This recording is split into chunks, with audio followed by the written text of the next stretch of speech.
Today we'll be reviewing the most common ventilator alarms and how to respond to these alarms. Circuit disconnect alarm. You will encounter this alarm when the patient is not connected to the ventilator or there is a large leak present. Obstruction alarm.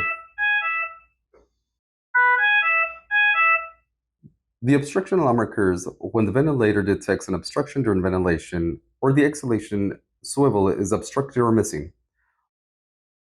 Low minute ventilation.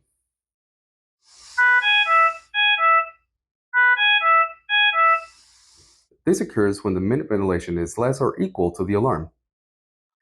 The low minute ventilation alarm will also be present if the patient is coughing, bearing down, or has a mucus plug.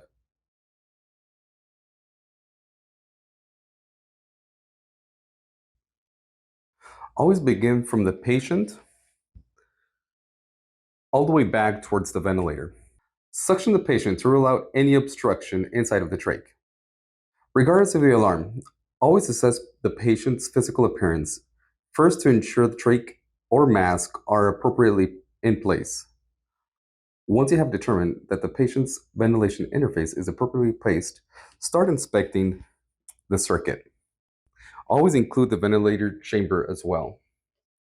At this point, we are making sure that everything is connected appropriately and no visual disconnection or leak is present.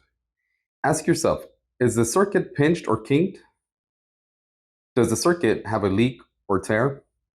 Remove any excess condensation or water from the tubing. Ensure that the bacteria filter is not blocked. Make sure that the exhalation swivel is not blocked and placed appropriately. Thank you for watching. If you have any questions, concerns, or issues, please feel free to call us.